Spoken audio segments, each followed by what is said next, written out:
अस्सलामुअलैकुम प्यारे दोस्तों, अल मुअल्लिम व तिलमीज़ में आपका खैर मकदम है। मैं हूं आपका मेज़बान पीर आबिद हुसैन।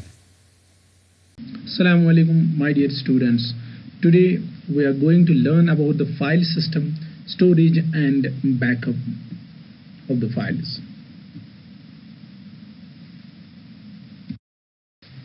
पहले हम फाइल सिस्टम को समझ लेते हैं। कंप्यूटर की दुनिया में फाइल सिस्टम एक किस्म का कंट्रोल होता है डेटा पे कि हम डेटा को कैसे स्टोर करेंगे और फ्यूचर के लिए कैसे इस डेटा को रिट्रीव कर सकते हैं। अगर ये फाइल सिस्टम नहीं है होता हमारे सिस्टम में तो डेटा को स्टोर करना, उसको ऑर्गेनाइज्ड मैनर में स्टोर करना मुश्किल हो जाता। यानी ये पता ही नहीं चलता कि डेटा कहाँ से शुरू हो रहा है और उसका एंड कहाँ पे है। यानी ये एक स्टोरेज मीडिया में बल्क ऑफ डेटा हो जाता स्टोर, लेकिन हमें उसकी कोई तरतीब नहीं होती। इस तरीके से हमारा जो फाइल सिस्टम है वो असल में इस डेटा को डिवाइड करता है छोटे छोटे टुकड़ों में, और उन टुकड़ों को हम अलग अलग नाम देते हैं और उन्हीं टुकड़ों को फिर हम फाइल कहते हैं। एक टुकड़े को एक फाइल कहते हैं। उसको हम सेव करते हैं अलग नाम से, किसी नाम से। और फ्यूचर के लिए जब हमें कोई फाइल ढूंढनी होती है, कोई पीस ऑफ इंफॉर्मेशन जिसे कहेंगे, उसको यहाँ कंप्यूटर की दुनिया में फाइल कहते हैं। उस फाइल को ढूंढने के लिए हमें बहुत आसानी हो जाती है, क्योंकि सारा डेटा तरतीब से होता है। ये फाइल इस फोल्डर में होते हैं और फोल्डर जो होते हैं वो स्टोरेज मीडिया पे स्टोर होते हैं। तो इस तरीके से हम फाइल्स को आइसोलेट कर सकते हैं, एक दूसरे से अलग अलग रख सकते हैं इजीली, और आइडेंटिफाई करने में भी बहुत आसानी हो जाती है। किसी भी फाइल को आइडेंटिफाई करना या किसी भी फाइल को सर्च करना बहुत आसान होता है by this file system. File system में जब हम फाइल्स को सेव करते हैं तो हमें ज़रूरत पड़ती है स्टोरेज मीडिया की। स्टोरेज मीडिया के लिए हम इस स्लाइड में समझ लेते हैं कि स्टोरेज सिस्टम में हमारा क्या क्या होता है। हमारे फाइल सिस्टम की बात करेंगे तो वहाँ हमें यूज़ होते हैं बहुत सारे स्टोरेज डिवाइसेस जिनमें हम फाइल्स को स्टोर कर सकते हैं। तो हमारी जो स्टोरेज मीडिया है उसके बहुत सारे टाइप्स हैं। जैसे कुछ परमानेंट होते हैं और कुछ टेम्पररी होते हैं।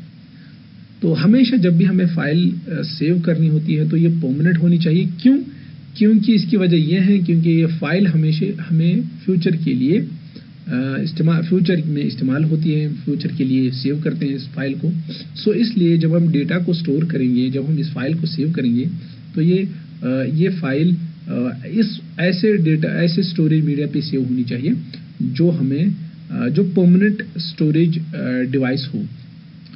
परमानेंट स्टोरेज डिवाइस में देखेंगे तो वहाँ पे हमारे एक तो मैग्नेटिक डिस्क्स होती है या मैग्नेटिक टेप्स होते हैं। मैग्नेटिक डिस्क्स यानी SSDs जिन्हें कहते हैं वो होती हैं, या ऑप्टिकल डिस्क पे भी डेटा परमानेंट स्टोर होता है। तो ये वो सारे स्टोरेज डिवाइसेस हैं जिन पे हम डेटा स्टोर कर सकते हैं फॉर फ्यूचर यूज़, यानी परमानेंट डेटा स्टोरेज जहाँ पे हो उसमें ये चीज़ें आती हैं।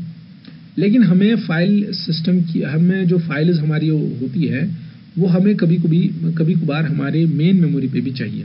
यानी अगर हम बात करेंगे हमें फाइल पे कोई ऑपरेशन करना है, जैसे एडिट करना है या अपडेट करनी है फाइल या कोई और ऑपरेशन, तो उसके लिए उस फाइल पे जो ऑपरेशन होंगे वो कभी भी जो हमारी परमानेंट स्टोरेज डिवाइसेस हैं उन पे नहीं हो सकती है कोई ऑपरेशन।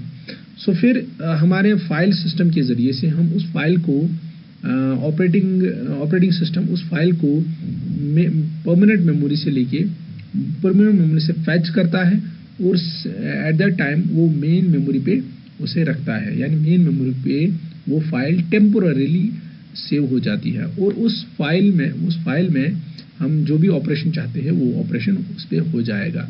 और उसके बाद फिर से सेव करने के बाद वो फाइल का जो अपडेट आ जाएगा वो रिफ्लेक्ट हो जाएगा जो हमारी परमानेंट मेमोरी होती है।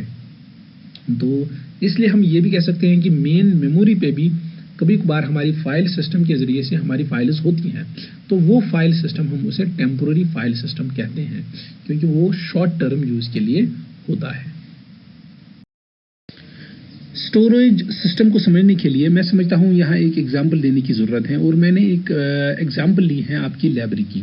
अगर जब हम अपनी स्कूल की लाइब्रेरी या किसी लाइब्रेरी में जाते हैं, तो वो वहाँ पे जो बुक्स होती हैं वो बुक रैक पे होती हैं, तो और वहाँ टेबल लगे हुए होते हैं जहाँ पे हम पढ़ाई करते हैं। तो हम बुक क्या करते हैं, बुक को हम रैक से उठा के टेबल पे लाते हैं और टेबल पे पढ़ाई करती हैं। सो यहाँ ये एक किस्म का काम हो रहा है, दो काम होते हैं। एक तो बुक को स्टोर कहाँ किया जाता है, वो रैक पे किया जाता है, और बुक को पढ़ा कहाँ जाता है, वो टेबल पे पढ़ा जाता है। सो ये एग्जाम्पल हमारे घर में भी होती है। जैसे कि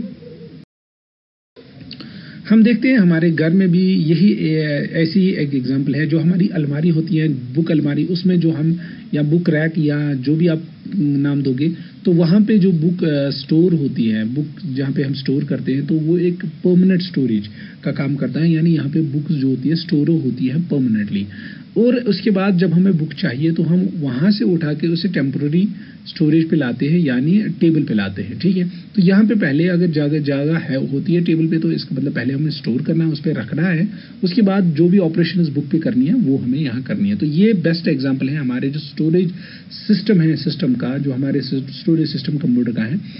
तो सेम ऐसा ही वहाँ पे भी होता है। जो हमारे परमानेंट स्टोरेज डिवाइसेस होते हैं, वहाँ पे हम डेटा स्टोर करते हैं permanently.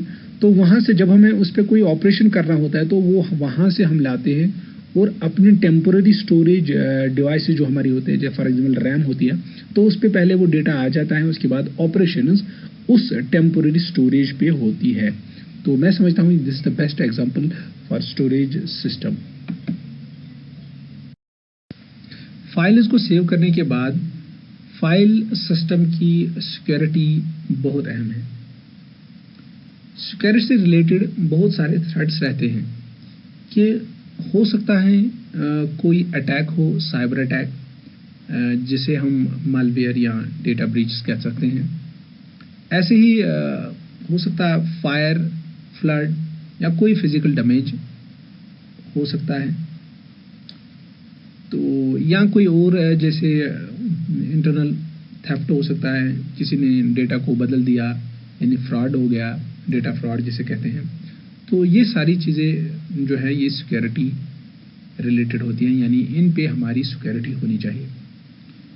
So appropriate actions will be taken.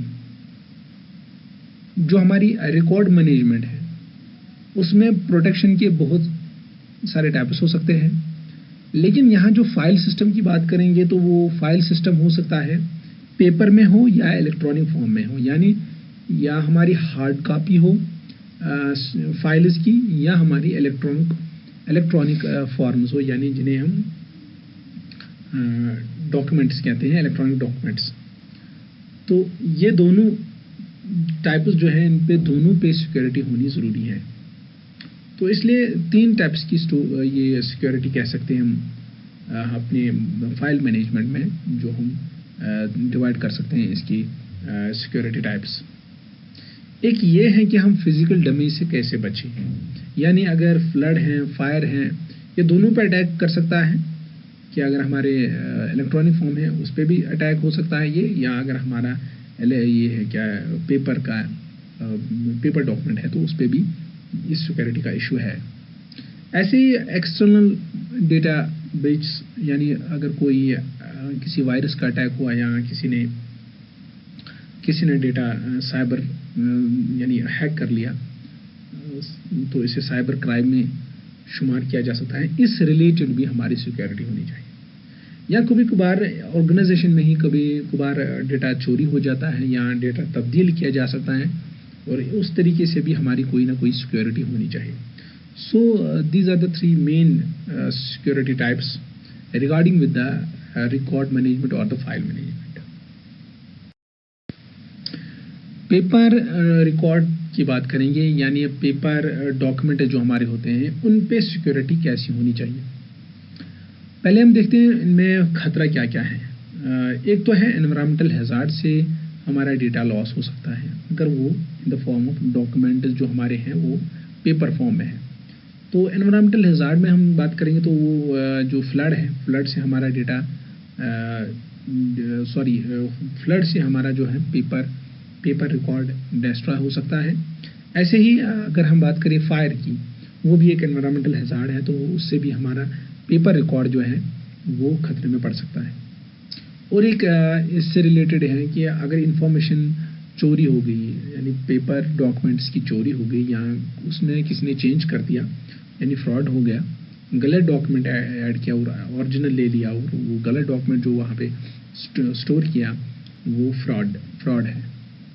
इस तरीके से हमारे पेपर रिकॉर्ड पे सिक्योरिटी इस रिलेटेड होनी चाहिए। यानी जब हम पेपर रिकॉर्ड की सिक्योरिटी के बारे में बात करेंगे तो वो इस अंदाज से होनी चाहिए कि एनवायरमेंटल हैजार्ड से कैसे बचा जाए, या इन्फॉर्मेशन थेफ्ट और फ्रॉड से कैसे बचा जाए।